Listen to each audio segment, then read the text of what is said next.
Hi, everybody. Welcome back to Clip It. This young lady is a powerhouse in the industry.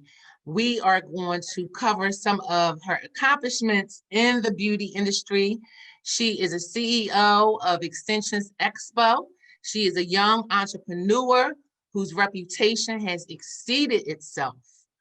And she has innovated techniques, so on and so forth. But today, we are going to talk about how this young lady has reinvented herself and took herself from behind the chair to motivation speaking, to mentoring, and so on and so forth. This young lady is definitely someone that you want to hear her story and how she is moving forward. So with no further ado, I would like to introduce to you Tamika James. Hey, Tamika, welcome to Clip It.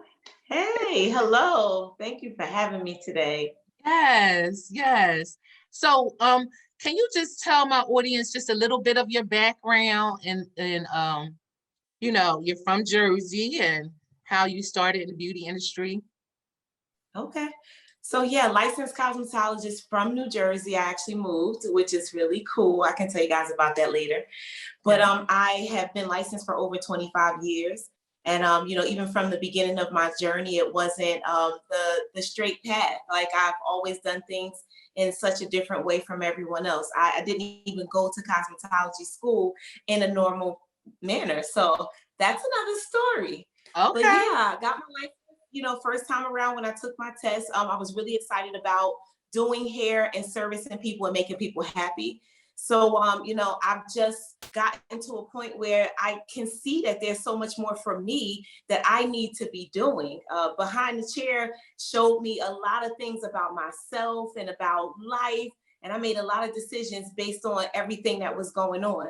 So I'm constantly evolving, and I Yes, you are. absolutely love the industry. I moved Yes. into educating, a few years after I received my license, started educating and traveling the world, doing a lot of different things. So I have a lot of stories to tell. So I don't want to say too much right now, but that's the beginning. And so I'm excited. Awesome. Awesome. And you have two books. Can you tell us a little bit Four. about four? Yeah. Excuse me, honey. Four books. Can you just give us the titles of your four books? So braid patterns for weaves, Okay. the secrets of an impressive beauty educator, you got way more in you, where is it? Okay. And also the last one is the track placement guide. Okay. Okay. That's awesome. That's an awesome accomplishment. Wow, you are a phenomenal young lady. You have a passion with homeless and battered women and so on and so forth. Can you tell us a little bit about that ministry that you have and what Yeah, what encouraged you to actually reach out to that particular group of people, if it's a story behind it? I just have a passion for making people happy, like I just said earlier. And Okay. I am really excited about helping someone to get to their next level. Sometimes that's a hairdo. Sometimes that's a conversation. You never know what you say to a person that'll take them somewhere else. So while, servicing someone doing their hair, even at a battered women's shelter or talking to children or whatever, Mhm. I'm able to actually get in there and touch them while having great conversation that is about some life stuff. So I'm never going to just do hair without talking about other things. So where did it come from? I just wanted to help. And Okay. a long time ago, I had an organization called Stylists and Salon Owners Network. It's not active right now because I got too busy traveling, but I created that so that the stylists could come together and be supported at least once a month. So through the organization, I wanted us to do things that impacted our community. So I chose the battered women's shelter on one occasion, and we basically went in and we just served and helped, and Awesome. it was just beautiful. That is so awesome. And just recently, you kind of told me that you closed your salon, so you're not behind the chair any longer. Yeah, that's true. I Girl, I want to be like you when I grow up. I would not have really known that that's what I would do. I mean, years ago, I actually manifested the time when I would come from behind a chair. But because I loved it so much throughout my journey, I didn't really see myself coming from behind a chair. But I'm excited about it because it gives me the room to do so many other things. And, you know, when we have these skills, you never lose them. Yes. Never. Right. And so what really, if was it anything that motivated you for wanting to get from behind the chair, or was it anything particular that made you decide to do it? Yeah. Well, after 20 something years of service, my legs started getting tired. Okay. My back was hurting. I understand. But I basically lived out all of my dreams behind the chair. I did everything I wanted to do. Yes. I created techniques from behind that chair that supported stylists across the world, literally not even the country. So I was able to do all that I wanted to do. And I believe that God gave me a vision for assisting people in a lot of different ways. And it started behind the chair. But now when I look back, I look at how I was helping people in a certain way back then. And now that I've released the chair, I can continue on that same path, assisting people in a different way. Yes. So that's yeah. Awesome. Yes. And so now that do you believe that the writing is on the wall for a lot of us that's veterans in the industry, far as moving forward and using our platform to encourage others and to take it from behind the chair? Do you think that the writing is on the wall for a lot of us that's been in the industry for 20 something years or more? Yeah, I do. Most of us have more than one thing that we're meant to do. So there are so many people, but the crazy thing is that some people can see it and some people don't. I know. That's the tough one. It's like a lot of people are still struggling with, why am I here? What am I meant to do? So until someone asks them the deep questions that they really need to, the thought-provoking questions, some folks are just still behind the chair and just literally just working with their hands. But yeah, the writing is on the wall. It's right there. It's just a matter of, are you going to actually take the time to stop and meditate and really just see your true purpose here? It is very tough to walk away. Some folks don't have anything else to turn to. So it makes it hard to walk away just because of that. Also, a cosmetologist that has been doing well, that figured some things out and was able to make it to become a six-figure stylist, won't really see how they can make that same kind of money in life in another way, on another path. It's hard to see that.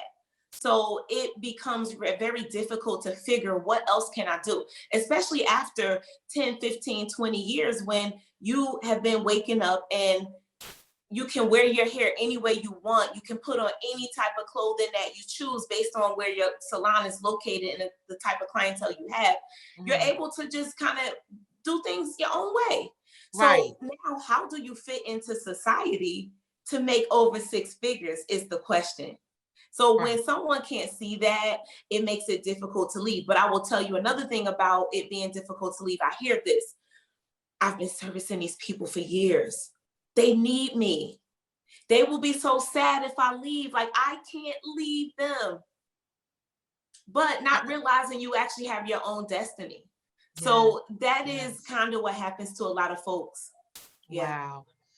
The wealth of knowledge that you require, that you hold within inside of you is just God-given. Do you think that the pandemic is helping a lot of us move forward and reinvent ourselves? Do you think the pandemic was that push for us? to say, Absolutely. hey, hold up, I gotta figure something out here. You know what, you want to ask me what it did for me? Yes, the pandemic did make it, the pandemic did give a lot of us an opportunity to stop and to take a look back at what we've done. For some folks, like literally, who are you today? Yeah. Forget about like the fact that you've just been moving around and just doing whatever you've been doing. Who are you today? So those who took advantage of that are the folks that kind of made a shift. And for me personally, there was a major shift because I was already in transition. I was already at a point in my life for the last several years looking to figure out, okay, how do I detach myself and delve more into another arena? But yeah, that's how it went. That's how it went. A lot of folks were sitting around, and some people had some great conversations with some other folks. I started doing live videos, and I was talking to a lot of the stylists. I also created a group during the pandemic, and the group was for people to have a place who were in the beauty industry to go to have some really good conversations with folks that were like-minded, because we are still a certain kind of people. So some folks couldn't be talking to their spouses or even their friends about the things that go on in the industry. So now we were all stuck at home. So I created a community for that. And a lot of people had a lot of things to say in regards to where they were and what they were actually looking to do next. So yeah, it was beautiful actually. Yes, yes. I mean, a lot of things was birthed in the midst of this pandemic. And it's like you said, for those that, you know, recreated, reinvented, was thinking, we were home. And I think it's awesome that you had a platform for the stylists to be able to have a place to come and talk, a place to vent, especially about this, because it was definitely hard. And a lot of times we're not looked at, not a lot of times, but we are not looked at as frontline workers, and we are. Yeah. We are. You For know, sure. so for sure, for sure. So Tamika, in the midst of our industry in this pandemic, do you know of any stylists that have contracted or have unfortunately are no longer here due to this pandemic? Yeah, unfortunately, a little bit of both. I do know several stylists that have passed on. I also know of several stylists that actually contracted COVID, and it's just crazy. But the thing is, it was inevitable, inevitable. You know that word, but it was inevitable. And I that was one of the things that scared like the crap out of me in regards to like me making that transition. I was like, okay, if there's ever a time, now is the time, because there was so much that we had to do just to make sure that we as individuals were safe. But you know, the virus, it was attacking people in so many different ways, and then there were so many beauty professionals that were in the trenches every day just trying to support their clients and also trying to, you know, support their lifestyles.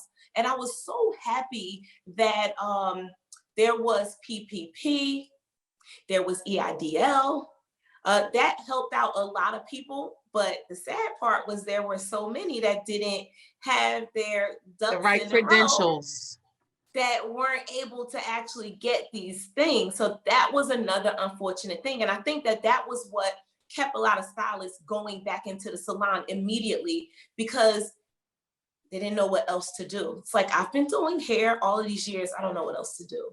And so, okay, so is it the stylists that either continued to work or went back in and didn't take precautions? Because I don't understand. They didn't take the precautions. No, I think a lot of the folks that I personally know that had it, they weren't the kind of people that didn't take precautions. They weren't. I think it just attacked them. And a few that I know of that actually did get it, didn't get it from work. Like they were able to clearly see where they got it from because they had contact with a certain person. And that was the sad and hard part was like, you didn't just, as a stylist, you didn't just go to work. So as a stylist, you didn't just get up and go to work and, that was the only place that you went. Like you had interactions with so many other people. So there were so many points that you could have gotten that it was crazy. I mean, you could just go to the grocery store, touch something, and then touch your eye by mistake, and all of a sudden, poof, So who knows? Who knows? But yeah, I mean, our guidelines were very strict, especially in New Jersey, because New Jersey was like the second in the nation with the highest amount of cases. So it was very strict around New Jersey. But yeah. I think people just couldn't get around it. And I knew there were going to be a lot of folks that were going to be affected. Yes, well, it definitely affected so many people. And we just want to extend, prayers to all the family and people that have lost loved ones in the midst of this pandemic. It's just horrific. It's really sad. It's really sad. It woke a lot of people up to determine what would be next and, to create a brand new plan for their businesses. So I think it was, as sad as it was actually really good for quite a few folks. Okay. Yeah. Thank you for that. And it brought people together too. Yes, it did. If you saw that. It did. There were a lot of great connections. I made some COVID friends with some stylists that I would actually like go on vacation with, and I've never seen them in my life, like face to face, because awesome. we had an opportunity to get together and know each other. So COVID wasn't so bad. Oh, well, that's good. Thank you for the information that's going on in the industry with our loved ones. Thank you so much. Tamika, can you tell my audience in regards to, you have created different platforms to create multiple sources of income. Can you tell us a little bit about what you're doing now? Because I know you have a product out there that you're doing now that's new for you. Can you tell us a little bit about that? The new thing, there's always something brewing up or and in the works. So currently I'm really super duper stoked about coaching. That's my space. Coaching, because all of the things that I've learned over the many years are in my head and they need to be out in the universe assisting other folks with their lives. So because I've already done quite a few things, it is now time for me to help someone else to get to their next level, as I said earlier. So the coaching is all about me taking a look. When I create something, right, I don't just create it because it's another stream of income. I create something for it because there's a need. So I took a long look at my beautypreneurs who were having trouble with techie type things, not really being able to create an ad for themselves, having to spend money, not really learning or knowing about the different apps that we have that are free and available to us. But if you don't know how to use it, you're still at a disadvantage. So social media, everything surrounding that, some folks have no clue. Some people are halfway there, but still not really making great strides. So I created Socially Business Savvy for people to learn about social media, also to assist with time management. So this is what I hear. I really want to do it, but I don't know how, and then I don't have time. So I said, okay, I'm going to take care of the how, and I'm going to take care of the time thing. So the time thing is all about like, apps that allow you to schedule your stuff, like teaching them how to do that, how to build the content, helping to lay out exactly what Facebook is all about and Instagram, the rhythm of them and things like that. So once I break down the barriers of, fear for most folks, fear is really in place because people don't understand something. Right. So Socially Business Savvy was birthed, and it is a membership. So what I decided was I would normally do a conference or a webinar, which would either be hosted for a day or 2 days or something like that. I said, what if I can get in there in the trenches with the people for at least 4 weeks? So they could gain information, they could do the work, they get homework, do the work, return, and create accountability for them. Okay. And then they would also be able to ask me questions. So that was what, and I also wanted to still create community as well, because anyone that signs up for something like that, they are people who actually feel like they all actually are on the same path. So that's socially business savvy. And then another one that's near and dear to me is the other program, membership, same thing. It's called Succession. Okay. So I used to do this in person, and basically that coaching side coming out again, wanting to be there to help people to speak out exactly who they are, determine what they're here to do, determine who they are talking to, and to help them to create a solid plan for, creating more income, more visibility of their business, and just, bringing their plans together, also working with time management as well. So that's Succession. So I get in there with the people every week, and I love it. I love it so much. That is awesome. So you are actually helping people with their social media platforms. So are you somewhat like a social media manager? Is your program something like that? No, no, no. That's a big job, and kudos to those who actually do it. So I do talk about how, if you want to have someone to do that for you, by all means, you should, if you can. But I am there to empower them. That's my job. I want people to know that if no one's there, if you hire someone and they drop the ball, can you still have, can you still show up? And I want them to have a little skin in the game as well. So that's really what it's all about. I love empowering people, because once again, once you know it, no one can take it away from you. Right. So that's really cool. Yeah. That's awesome. Yeah. So the people that is this you're working with stylists that is trying to, yes. I am, but guess what? I opened up to work with anyone that's an entrepreneur looking to move to their next level. Awesome. And I decided to do that because I've loved my beauty industry, and I still do. But there are some other folks out there that can use my assistance. And I realized that I was capable of assisting people in other industries when I was behind the chair. So I would service a client, and I had a lot of high profile clients, attorneys and judges and, CEOs, all sorts of women. And they would all be experiencing something, most people who are on a great path are looking for more in some way or fashion. So if they already have a 9-to-5, they most of the time want to have their own thing going on, but they don't know how to do it, because if you've always clocked in and out, you don't really know what it's like to be an entrepreneur.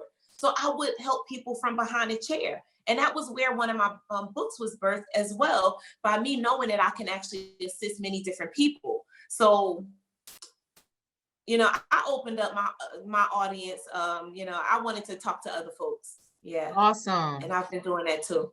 Yeah, I think that's a great accomplishment when you can help. You actually broaden your audience in regards to not just stylists, but just ordinary people that are successful, that they're looking to advance themselves in certain areas of their life. I truly believe that you are definitely anointed with the knowledge and the wisdom because you created some stuff, girl, back in the day, like tools and stuff like that, invisible weaves and no braid weaves. And, I think you were the first person to do the links, Yeah, I created a technique with the links. Yeah. Mm-hmm. Yes. So, you have definitely exceeded, and you are definitely going to continue to grow into whoever God made you to be, girl. You are definitely an inspiration to a lot of us. And thank you. Thank you, and keep up the awesome work. Is there anything else that you would like to inform our audience about? Because the audience is a lot of stylists, I think. Oh yeah. Now I didn't throw my stylist away. Now I broadened my audience. That's all I was saying a little earlier. I broadened the audience because okay, so even if like you think of it as a mile radius, if I only service people in a 1 mile radius, that's as far as I go. But if my signal can go a little further to a 5 mile radius, I'd like for my signal to go that far. Not that I throw away my Right. beautypreneurs. So yeah, I love my beauty people, and I'm here for everyone. So yeah, but what else would I like to share? I mean, I can just tell you that I've been coaching one-on-one. So I love doing that because the independent or the individualized attention that a person can get can take them so much further because I'm on them. I'm listening to what they say they want to do. I'm looking at the type of life that they're living. I'm creating a plan. I'm looking at, where people are losing time and helping them to see the little holes that they need to fill in. When I'm coaching someone, we start with financials because the money is going to show us what they need to do. So we were in the coaching group yesterday, and I told them, I said, listen, I need you to create an equation. How much money are you making? You have to know. And what have you been spending? And then most people, pretty much everyone, has been spending more than they actually make. So now there's an equation for them to figure out how much more money they have to make just to be at ground zero. So my thing was, this is the dollar amount tells you how hard you have to go to get to ground zero. And then I want to take you to the next level. So the private coaching, even though that was group that I was talking about, the private is what I'm really excited about. My book has been something that also has been near and dear. The book, You Got Way More in You, Where Is It? I'm excited about that because it's like a workbook. So I also do like private group trainings with people to work through the book, to answer some questions about themselves, and for us to do some planning. So I've been excited about that. And I'm still selling my tools, my extension kit. People are still placing orders. Awesome. And I still have online tutorials for wig making and the DSW technique that I created. So none of those things have gone away. And I'm also constantly doing seminars. So I bring people together so that more people have the ability to have more exposure. So that is done through something that I created called WOCO, and that stands for Women's Conference Online. And basically I have, once again, like educators or people who have businesses to come together, and they all do a segment.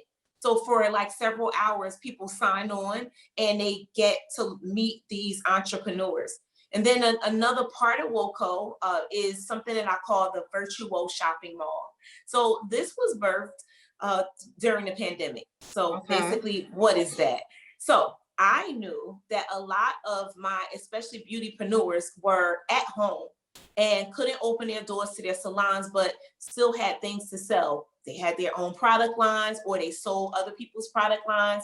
They were selling hair, they were selling clothing, accessories, anything, but no one could move. So because I was so well versed in the arena of being online, I started to create a community for people to join a Zoom, and all of these vendors get on and they get to share their products and services.